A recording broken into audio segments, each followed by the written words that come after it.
Bonjour à vous, première vidéo de la série après la vidéo introductive sur les facteurs de santé et sur la prévention. Alors cette première vidéo va concerner l'air qu'on respire.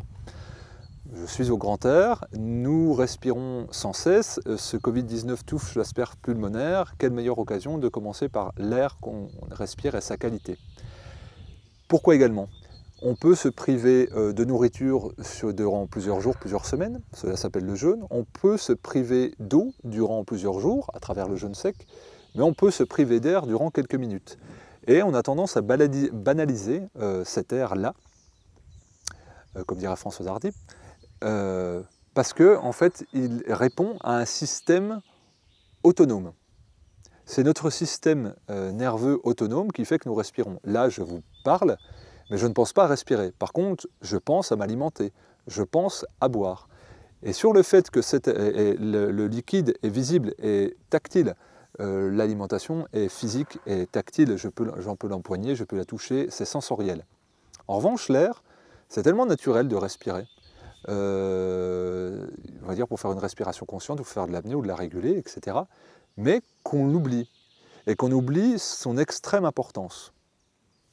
Et donc j'aimerais prendre le temps de cette vidéo de revenir à cet essentiel-là, surtout dans un monde qui est hyper pollué et à l'heure où un virus fait des dégâts au niveau de la sphère pulmonaire. Bien sûr c'est invisible, bien sûr ça répond à un mouvement automatique, mais on devrait justement se dire c'est notre première nourriture. C'est vraiment notre première nourriture, la qualité de notre air. Où sont les personnes qui sont les plus touchées par le Covid-19 ? Dans des zones polluées, et ce sont également les fumeurs, donc c'est-à-dire les personnes qui ont une qualité d'air très délétère, très dégradée. Ici, je suis en forêt, au grand air, donc en confinement, mais sur un terrain privé. Donc, je bénéficie d'une qualité d'air incroyable. Juste derrière, vous allez peut-être entendre, il y a une route nationale qui fait qu'il y a des poids lourds, etc. Mais c'est relativement préservé. Si vous mettez une plante ou une algue dans un environnement pollué, elle va moins s'exprimer, stagner, voire mourir. Eh bien, un individu, c'est pareil, un animal dont nous faisons partie, c'est la même chose. Donc cette pollution de l'air, elle doit être un enjeu de priorité nationale à l'heure où des dizaines de milliers de personnes meurent officiellement de la pollution. Il était d'usage. D'ailleurs, je crois que les scouts viennent de là, c'est-à-dire les enfants qui étaient faibles au niveau du terrain pulmonaire allaient en montagne, à la campagne, se réparer, comme on le dit. Donc là, cette dégradation qu'il y a dans les villes, eh bien, on voit une migration vers la campagne pour aller vers un air plus sain, et c'est, je dirais, à la fois intellectuel et instinctif. Préoccupons-nous grandement de la qualité de notre air. Aujourd'hui, nous pouvons nous lever dans une maison qui est coupée de l'air circulant. Nous avons des fenêtres à argon, double, triple vitrage qui nous isolent de l'extérieur. Nous avons différents gaz qui circulent, notamment le CO2 que l'on rejette, et on macère un petit peu dedans. Ensuite, on va prendre notre voiture avec tout un tas qui a été traité avec des produits chimiques. Quand on dit une voiture sent le neuf, non, elle sent les produits chimiques. On va mettre la climatisation, donc avec un filtre, donc de l'air artificiel, artificialisé. Ensuite, nous allons arriver sur notre lieu de travail. Si c'est sur un site de production, eh bien, il va être pollué et il n'y aura pas de masque. Et si nous sommes dans un bureau, dans un open space, eh bien, nous aurons de la climatisation, de l'air climatisé. Ensuite, nous pouvons aller prendre notre repas dans une cantine, là aussi où il y aura de l'air climatisé et brassé artificiellement. Et nous irons peut-être faire du sport avant de rentrer chez nous dans une salle de sport, elle aussi climatisée. Et en définitive, sur 24 heures de journée, eh bien, nous aurons respiré extrêmement peu d'air naturel et d'air pur. Tout en sachant que beaucoup d'entre nous ferment et isolent leur chambre à coucher pour ne pas laisser passer d'air. Alors il y a déjà ce constat à faire, c'est quelle qualité d'air avons-nous au quotidien. Et là, c'est à chacun de prendre des notes, je dirais, et puis de détailler. Là, j'ai fait un portrait robot, on va dire, c'est pas très réjouissant, mais malheureusement, ça me paraît être assez honnête pour les personnes qui vivent en ville. Donc d'avoir, puis souvent on ferme, comme je disais, fermer la fenêtre le soir, c'est aussi pour se protéger du bruit. Donc ça, c'est un portrait qu'on pourrait dire assez noir, mais c'est aussi une réalité. Et je m'adresse à tout un chacun, et le but de ces vidéos, c'est pour aussi partir de la base. C'est relativement différent si, on va dire, j'habite à la campagne, je vais prendre, je ne sais pas, une première brassée d'air frais le matin, je prends un petit déjeuner ou pas d'ailleurs. Ensuite, je vais au travail à vélo dans la nature, hein, ou je vais peut-être être bûcheron ou paysan, ou peu importe, j'ai activité au grand air. Et puis j'ouvre ma cage thoracique, je la déploie, je la replie, et en fait je fais des mouvements respiratoires amples. Et puis le soir, je vais faire un petit coup de footing ou de vélo, ou peu importe, une activité au physique au grand air. Ça n'a rien à voir. Entre être au bureau recroquevillé, la cage thoracique serrée, ou dans une voiture, et puis travailler au grand air en faisant des mouvements d'étirement, et puis en déployant sa cage thoracique et en ayant un volume d'air résiduel très faible, ça n'a rien à voir. Donc nous ne sommes pas tous égaux par rapport à la qualité de l'air que nous inspirons, et que nous soyons fumeurs ou pas en plus. Donc c'est déjà à prendre en compte. Où est-ce que j'habite, c'est-à-dire mon lieu de vie? Est-ce que c'est un appartement vide? Est-ce que c'est une maison à la campagne? Est-ce qu'il y a un bassin industriel à côté qui peut provoquer des sources de pollution de l'air?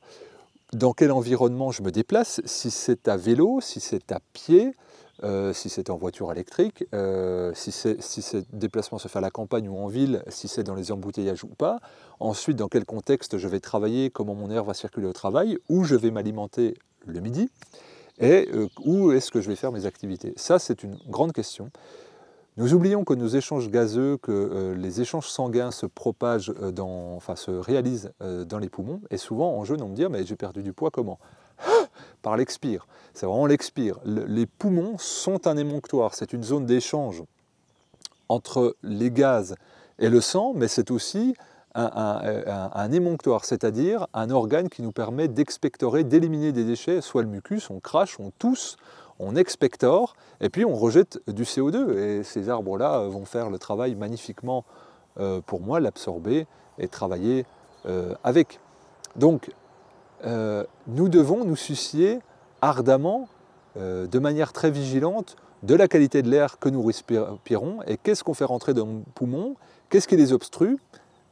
Par exemple, évidemment la fumée et puis tout ce qui est environnant, mais nous avons aussi un levier d'action sur notre alimentation. Nous avons des aliments dits mucogènes, c'est-à-dire qui génèrent du mucus, qui participent à augmenter la génération de mucus, donc c'est les glandes muqueuses que nous avons dans la gorge, un peu à différents endroits de la sphère ORL, qui en réaction vont générer du mucus comme système de défense, surtout si on est déficient en acide chlorhydrique au niveau de l'estomac, qui est la première barrière contre les virus, les bactéries, je le rappelle.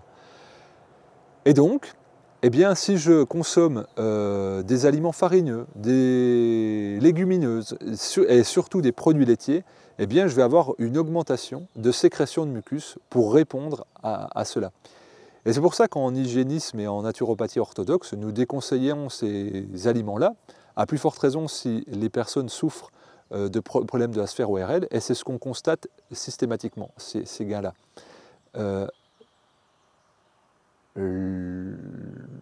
Les différents produits laitiers, les céréales, surtout les céréales à gluten, les sucres, sont des aliments mucogènes.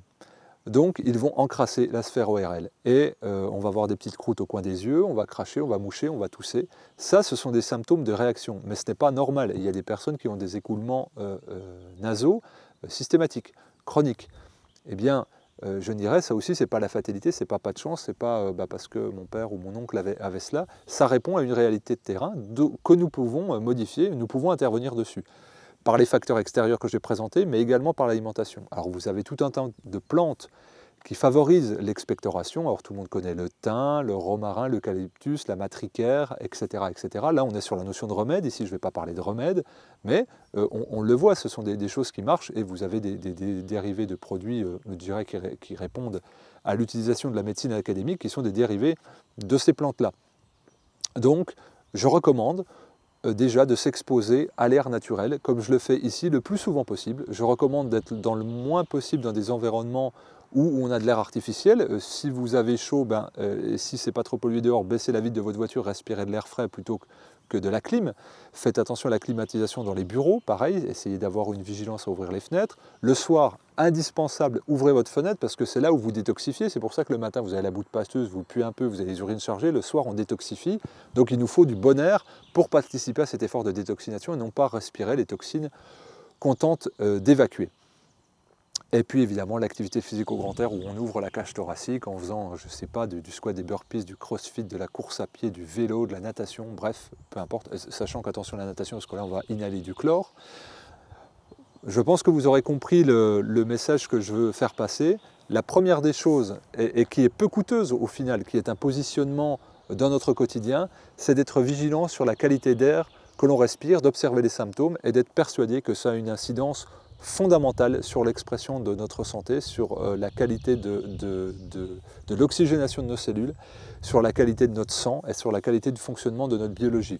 Je vous invite aussi à vous documenter au sujet du bol d'air Jacquier, non pas pour l'acquérir, c'est très onéreux, si vous voulez le faire, vous le faites, mais c'est surtout pour vous documenter sur les principes de l'oxygénation profonde de la cellule, qui est prouvé évidemment, et qui fait qu'on valide aujourd'hui scientifiquement pourquoi marcher dans une forêt de pins est très bonne pour la santé à cause de la térébenthine, etc., etc. Donc nous avons tout un tas d'opportunités d'améliorer la qualité de notre air et de notre système respiratoire, de désengorger nos poumons de la congestion. Cela répond à un peu de connaissances que j'ai tenté de transmettre, qui n'est pas exhaustif, mais également à des partis pris au niveau du mode de vie, de l'activité physique et de l'alimentation et du repos. Voici pour la fin de cette première vidéo du cycle de 8 vidéos sur les facteurs de santé naturelle et comment agir sur sa prévention. Je vous encourage à vous abonner sur la chaîne pour en suivre tout le déroulé. Et je vous remercie de passer l'information aux gens qui pourraient être susceptibles d'être touchés par ce message. Et je vous dis à très vite.